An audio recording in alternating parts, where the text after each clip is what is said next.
Step up to craft beer. Taino Light Lager has a crisp, refreshing Caribbean-style flavor. Boricua Beer Craft Ale, full-body flavor for the true beer drinkers. Stop drinking beer water. Taino Craft Light Lager and Boricua Strong Craft Ale. Feel the rhythm. Step up to craft.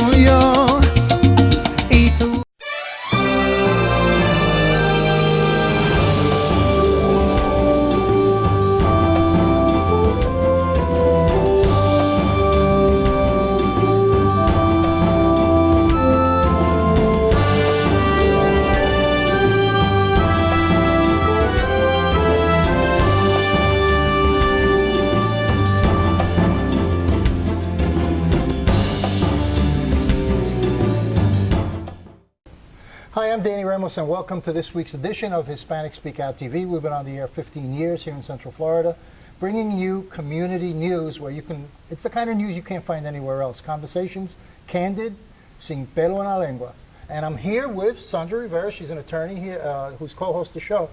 You know, one of the most important things that we're going to be doing next week, or when you see this broadcast, which will go on the air Tuesday, next Thursday there's going to be a human trafficking meeting here at WMFE Radio at 11510 East Colonial Drive.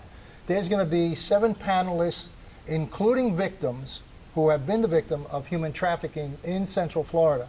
This is a super important meeting because it addresses the issues of you how a parent or you how a teacher can see human trafficking being done in your community, and also how to identify that in the beginning stages with your children. We got a couple of interesting candidates coming right now. Who are they? We have Ana Escamani, who is running for House District 47. Okay. That is the Orlando Winter Park area. And Jackie Centeno, who is running for School Board District 2 in Orange County as well. I have a question for you as an attorney. Okay. What I'm seeing and what I'm feeling, there is a trend now for nonprofit organizations who have a particular political agenda. For example, a Planned Parenthood organization or a coalition that represents certain types of people or groups of people or agendas. They are putting up their own candidates to run for office. So what kind of objectivity do you think that they can present at the state legislature when they get elected if they are still working for one of those nonprofits as an employee? Well, when you say putting up, you're making the assumption that they're actually, that organization is spearheading that campaign. I don't think that's necessarily happening. All right, let's be real here. You're a lawyer, okay? Let's not look at the book. Let's close the door, all right, and have a smoke-filled room conversation. Okay. All right? Completely clouded. Okay, completely, I got you. Okay. All right. So, a nonprofit organization, whether it be a Planned Parenthood or whatever, you know, because that particular candidate has worked for them and may continue to work for them because the state legislature is a part-time job. Sure. So that has to affect their decision-making process because they're collecting a check on this side. They've been thoroughly vetted from that organization because they represent that organization in the street. So I just don't believe that it can be totally objective. I just don't believe it, knowing humanity and knowing people the way I know from my life experience in politics. Well, I think the profession aside, I don't think any candidate can truly be completely objective. No, I mean, agree you're with going to you. be influenced from any aspect, whether it's, you know, you attend a certain Sandra, church. they are working for that organization. In other words, I'm working for an organization that represents immigration and for Hispanics, you know, the people coming in over the border. So of course I'm going to go into the state legislature and let my policies be known, my feelings be known, and I'm going to vote that way if I'm working for an immigration organization. So are you saying that any candidate that goes into office needs to have a completely opinion or platform neutral position? Thank you for asking. What I think is they all should be fired from those jobs if they are spouting a particular agenda. They have to be neutral, in other words. And yeah, lawyers are lobbyists and they have lobbyist firms, but someone who's working for a nonprofit organization, like an immigration organization, okay, that is a proponent for open borders, for example, and they get money from that organization that supports open borders, and then they go into the state legislature, of course they're going to support open borders. So I think that they should be required to resign from an organization that they may be voting on or voting related to, and have jobs or get a job that's completely neutral, that does not have a political agenda to it. And there's plenty of government jobs like that. I mean, there's people who drive trucks and sweep the streets, it's, real neutral jobs. Neutral, but they're going to allow them to represent their constituents in the way that they can. No, what I'm basically saying is the system, this trend now that elected officials it's just, it might have been going on forever and ever already, but it seems to be coming to light maybe because of social media or investigative reporting, that elected officials now have personal interests through the jobs which they collect a check to represent a very specific agenda while they are an elected official. And I think that should be against the law. Well, yeah, it's hard to define. It's hard to define. No, I understand. So basically, whether they believe in the premises of their profession or not, there obviously is going to be the influence that they feel. They're holding down a job with this particular agency. Or they should have to be, by law, they should have to abstain from a vote or abstain from opinions regarding an organization that they get paid by while they are an elected official. That's what I think. Yeah, well, I mean, it's a fair point. I mean, but obviously, anybody who works for these organizations, I mean, with social media, like you said, the press, I mean, everybody's gonna know where their biases are, where they're coming from, what their professions are, and they're going to know. I don't know. Education in voting is very rare. I mean, my experience has been that maybe 10% of the voter people go and really know what they're voting for, and that most of them vote according to what they see on TV commercials or flyers that they get in the mail. Well, I mean, the educated voters are not that. I can't see educated voters. Really educated voters, I would say, is about 15% of the voter population. Well, I think there's a distrust of anything that they see anyway, so it's hard to feel truly educated in politics when you can't really trust. I have a mistrust for any elected official who has a job with an organization in which that elected official makes a determination while they're an elected official. I think it should be outlawed. I think it should be that they're not, minimally, they should not be allowed to vote on anything that has to do with that organization's concept. While they are employed. While they are employed. So if they are no longer employed, then their vote, whether it aligns with their prior or their former employer's position, as long as they're no longer, because they're receiving money. That's like receiving money from the back door to promote an agenda. So I would draw the line on the paycheck, because that creates a big difference. Psychologically, it creates a difference, like they're not being paid by these people to be an elected official that's really a lobbyist. And are you referring to these organizations that receive any kind of funding, or just anything that might have any political backlash or any place influence? They get a check from. Any place where they're getting paid through the back door and they're getting paid by the state legislature. So I think that should be major, because all these organizations are saying, okay, how do we keep our funding going? Let's put our boy in. Let's put our girl in there. And all right, the organization is not allowed to give them money, but personal donations are okay. Well, you've got law firms that have lobbyists as well. That's what I'm saying. A lot of our politics. All right, everybody, we should look at that too. So right now we're going into your interview of which one first? Ana Escamani. Ana Escamani, who is an employee for Planned Parenthood, and she's running for office.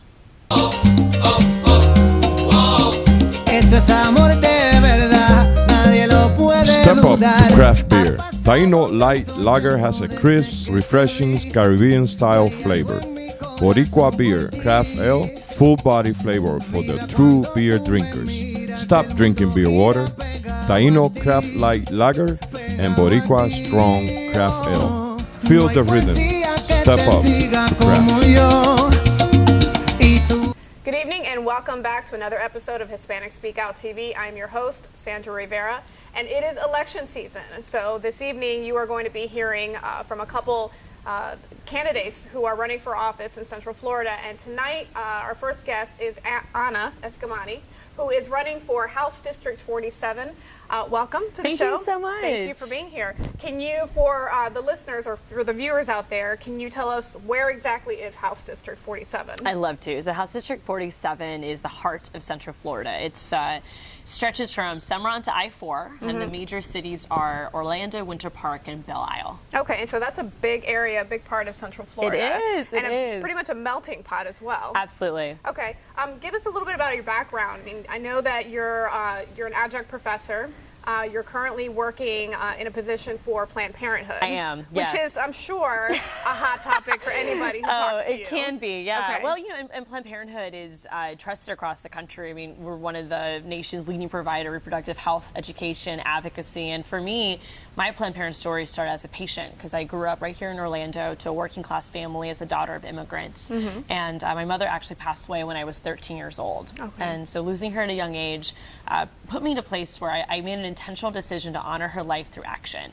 And unfortunately, I didn't have anyone to talk to about birth control or dating, and it was Planned Parenthood that was there for me to help me navigate through those growing moments as a child. Right. And so I'm forever grateful to Planned Parenthood, and went to UCF for all my degrees. I have 2 bachelor's and 2 masters, and started working at Planned Parenthood in 2012, and served as a senior director across our 22 counties. And it's funny, I joke about being a longtime advocate, but a first-time candidate. And I really am part of this larger wave of progressive women running for office. And we were actually on the cover of Time magazine back in January because of it. Okay. Now, obviously, Planned Parenthood these days and in the news is a loaded word right now. Yeah. There's a lot of people on both sides of the issue, that have different opinions about what Planned Parenthood stands for. So as a representative or somebody aspiring to be a representative for such a large and diverse district, do you feel like you can sufficiently represent that population, knowing that you've got a large conservative group of people, Christian people who may not share the same views or have the same thoughts about Planned Parenthood and what they stand for? How do you adequately represent that demographic? So that's a great question. I mean, 98% of women of reproductive age are using birth control, and that includes women of all faith backgrounds. And, Planned Parenthood is a loaded word because people often think about abortion, which is a small part of what Planned Parenthood does, but nevertheless an important safe and legal medical procedure that every person should be able to make a decision about. And whether the decision is to end a pregnancy, raise a child, or choose adoption, we believe firmly that it needs to be a private medical decision between a woman, her family, her doctor, and her faith.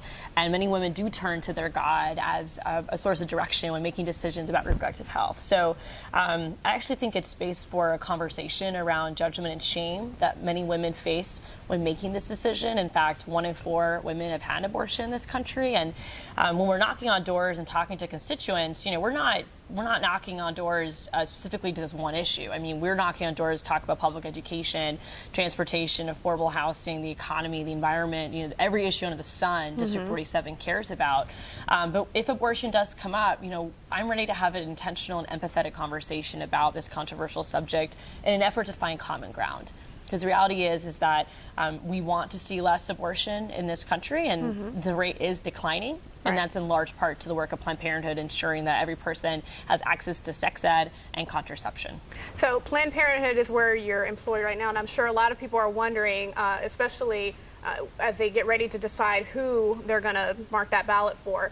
Are you receiving any funding, any support financially from Planned Parenthood for your campaign? No, I am not. I mean, the Planned Parenthood affiliate that I work for is a nonprofit. We're a C3 organization. So as a C3 charitable organization, you actually can't donate to candidates. And early on, before I even announced for office, I actually signed an MOU with my organization distinguishing how I'm restricted from using any type of nonprofit resources for my campaign. And so that was an intentional part that any nonprofit should do, Planned Parenthood included. To that same point, on my campaign, we've raised over $200,000, and that's from over 1,700 individual donations. And our average gift size is about $150, and that's coming from everyday folks across the district and across the country. So you're kind of running a grassroots campaign? Very much so. Okay. Yeah. I mean, we collected ballots, we collected petitions to qualify for the ballot, and we did that back in December. We collected over 1,400 petitions, and 160 were signed by Republicans, and I'm really proud of that because it distinguishes how, though I'm a progressive candidate who works at Planned Parenthood, we have Republicans who support Planned Parenthood, and we have women across the district who know that I'm on their side. Okay. And so you're currently running in the seat that was vacated by, or being vacated by Mike Miller. Yes, is that correct? you got it. Okay. You got it. Okay. And are you currently have any opponents at this point? Any named opponents? Yeah, so there's, I'm the only Democrat in the race, and there are 2 Republicans. So they will have a primary, and then November will be the deciding factor for us. Okay, all right.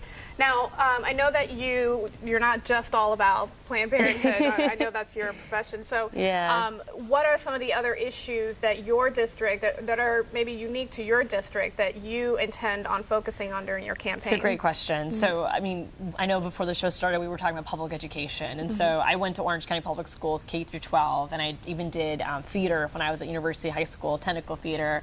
And that was my safe place as I navigated the trauma of losing my mom. So I know that the value of public education, especially in our district, we have incredible public schools, and we have moms and dads who want to protect them and students who need them to continue to thrive. So it's always one of my priorities: protect public institutions, make sure our teachers can unionize, and that we secure collective bargaining on all fronts. But something else unique, District 47 in particular, is Pulse nightclub. So Pulse is in our district, and so issues around gun violence and mental health are a priority for us in House District 47. And I'm one of the founding members of the Florida Coalition to Prevent Gun Violence, an organization we started after Pulse in an effort to push for more gun safety legislation. And then when Parkland happened, our work gained even more importance as we look towards making sure every person is safe, no matter where they're going to dance, where they're going to learn, where they're going to watch their movies, where they're going to pray. All these places we need to be safe in. And so part of my priorities, too, is making sure that we really prioritize public safety and look towards gun safety measures and restoring mental health. How do you reconcile those efforts with obviously with a person's right to possess a firearm, or to the Second Amendment? Yeah, absolutely. I mean, so, we have a pretty passionate stance on a ban on semi-automatic rifles and a limitation to high-capacity magazines, and majority of Americans do support that stance after Parkland. Even a poll that the Senate Majority Office, which are the Republican Party, poll they paid for, demonstrated that majority of Floridians would support such a measure. So there's no one that wants to restrict access to things like handguns, but I think there is a debate to be had around the need for a military-style assault rifle in everyday public settings. Okay. Now, with education, obviously we've had Florida's becoming a hot center for growth, and we have a lot of people migrating to this part of Central Florida. We do. Education is going to be a huge deal. I mean, how do you prepare in your schools for that influx of students coming in? So, I mean, many of our families that have come from Puerto Rico are already, attending our schools across Central Florida. And arguably, Orange County is kind of becoming the new New York for Puerto Rican families. And that was a trend happening even before Hurricane Maria. And so I'm grateful to know that we have members in Congress who fought really hard for extra funding to support public schools with our new students. That we have to make sure we support them in their growth when it comes to English classes, and also just the ability to have food. We already have an affordable housing crisis in Central Florida. It's the result of a service-driven industry, along with a lack of affordable housing. And we were one crisis away from families being stuck and homeless. And unfortunately, that's reality for many of our Puerto Rican families. So we have a lot of work to do for our fellow Americans. And I think it has to come in the shape of more funding for public education, but also we need to stop robbing the affordable housing trusts, and we continue to do that in the legislature. All right. Anna, thank you so much for joining us. Such a pleasure. Best of luck. And your election is November. November, yeah. And folks can check us out at onitforflorida.com to learn more, too. All right. So you heard from Anna Escamani for House District 47. Stay tuned for our chat with another candidate in Central Florida. Thanks for tuning in.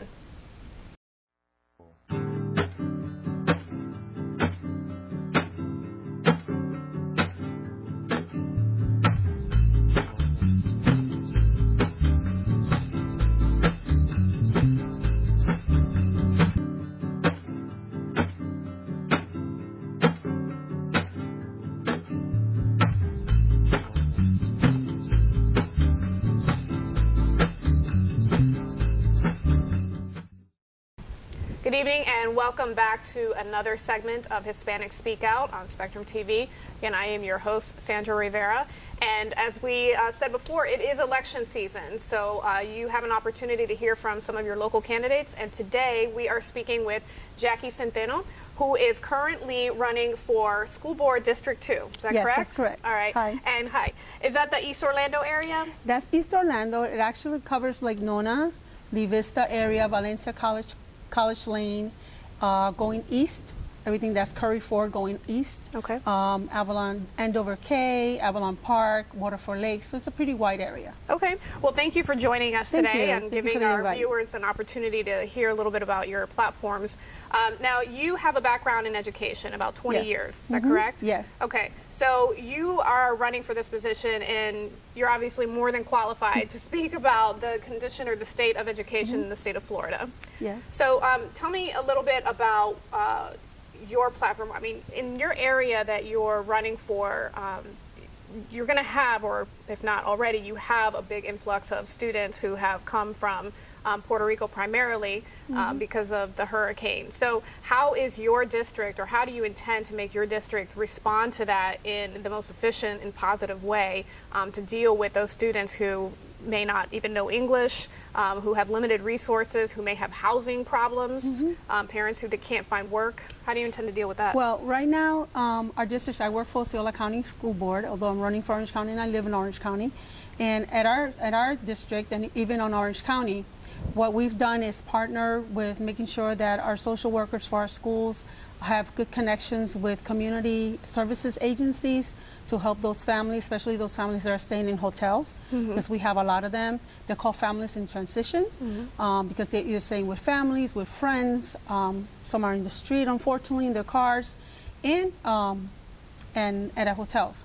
We are providing, all our schools have free lunch and breakfast, so we provide those to every student in our school. We have built a food pantry and a clothing pantry within our school system to provide services for those kids that are coming in without nothing, because people leave everything behind. We are providing them backpacks for the weekend, so we fill up student backpacks with dry goods, cereal, spaghetti and meatballs, things that they can eat, tuna fish, breads that they can have during the weekend, so they can have something to eat. Because sometimes the meals that they get at school, that's the only meals they're going to get. Right. So we are connecting them with community organizations that are Hispanic. I know that Latino Leadership has done a lot of work here. CASA has done a lot of work here in providing those services.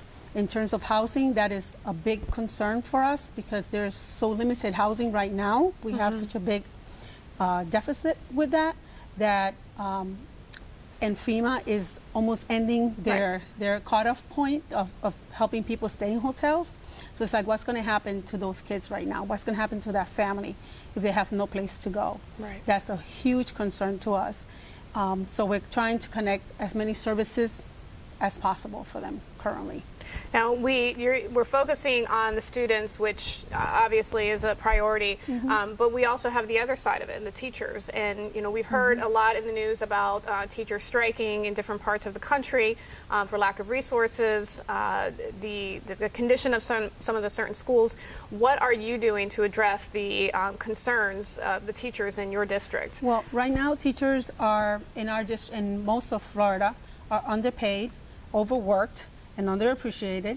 I think that, you know, we are probably the lowest paid in the country in terms of what salary we incomparable to other states that we have. Our teachers don't have any planning time right now. I mean, usually you get like an hour of planning time. That's removed because either they're in a meeting with a parent or they're in a meeting with professional learning communities within the school or doing professional development or doing something that they're working way over, like overtime, after work hours, at home, and the weekends, and they're not getting compensated for that. So I think a lot of the concerns that teachers are having is that first they're pushing or they push to not only meet the standards for the state, for the kids, but to teach to a test, to make sure that those kids pass a state assessment. Right. They're not enjoying, you know, our vocation. You know, our vocation is to teach our children, and they have many hats. You know, our teachers are not only teaching the standards, but they're, being mom, being a counselor, not only to the kids, but to the kids' parents, doing social work, within the schools. So we it's know, very difficult. So we know the problems that they're facing, and we know that, with the talk about the FSA, how much that contributes to the problem. So what can you do in your position, or if you're elected to that position, what can you do to combat that? Well, in the school board has many options, and even though that's a state mandate for FSA, we can always talk to legislators. We can always, there's counties who have opted out of doing the standardized testing. We can talk and sit down and have those conversations and see how this is affecting our kids. Right now, the problem with the FSA is not the test itself, because we need to measure and we need to have accountability for what our teachers are teaching and what our students are learning. That's okay. The issue with the FSA is that it's a sole test that is determining whether your child articulates to a different grade level or whether your child graduates from high school based on one single test. That's the issue with the FSA. It's not about the test itself, because we need to have those accountability measures. But there's many ways of testing cognitive abilities and whether the students met the standards that is not based just on one single test. So are you proposing, with the way that the FSAs are structured now, that your district or Orange County choose to opt out of it, or are you looking for a revamping of the current system? We're looking to I would like to look at revamping that. It's not based on just that one test. Okay. That our kids' ability to graduate from high school or to articulate to a different grade level is based on many things. Because we have portfolios, we have end of course exams, we have many things on how to measure our kids. That doesn't necessarily have to be that test. Okay. Now, one of the other issues that we were talking about earlier was about privatization and the charter schools. And for those viewers who don't know, the charter schools are essentially, can you liken it to a private school that just doesn't have the oversight that the public school system has? Well, they fall under public schools, Okay. but they have a private part that they control, so they don't totally fall under the school board. Okay. And I think with the charter schools, the issue is, we have great charter schools out there. The issue is that you're taking public funding. There was like a $1.4 million taken from the general fund for education towards charter schools. Now, if you're going to do that, that's fine. We can share the pot. I mean, we don't mind sharing the dollars because we're still teaching and educating our children. Sure. It is the part that, okay, you're going to have our money, but then you need to be held to the same accountability measures and the same mandates that our public school system is. And why do you think that hasn't been the case? It seems so glaring that, we're all taking from the same pot of money, but one side is treated differently, not held to the same standards as the other side. How well, can it's the private sector, Sure. And making money and funding. There are, some charter schools in the part that's administrative that they handle don't necessarily have to have certified teachers from the state of Florida that says, you have a certificate for this how many years and you have to recertify all the time. They can have a person who's retired or a person who's come from business and doesn't have any kind of certification with the state teaching your child. So that's a school, that particular school's decision whether they're going to have Right. certified teachers or Right. not. And is that information communicated to parents who are looking to enroll their students there, or is that something that you no, kind of I just think have that's to an dig internal deep? thing. Yeah, I think our parents really, and I say that just not for public schools, but for charters or private schools, churches and religious schools, that parents really need to shop around. They really need not to take just a word of someone telling you, oh, this school is great. Look, there's they have to write up and apply to the state. Those are public records. Sure. You need to really shop around when you're selecting the best school for your children, even within our public school systems. Absolutely. You need to be able to inform yourself so that your child is getting the best education from highly qualified teachers and that Okay. they're going to be successful. Thank you. Okay. So we're actually out of time, but thank you so much for that information. Again, that's Jackie Centeno, who is running for School Board District 2. Best of luck in Thank your you. campaign. Thank And you you. have a primary in Yes, August, in correct? August 28th, August yes. 28th. All right. Thank you for joining us on Hispanic Speak Out. We air every Tuesday at 9:30 on channel 194. I'm your host, Sandra Rivera. Have a good night.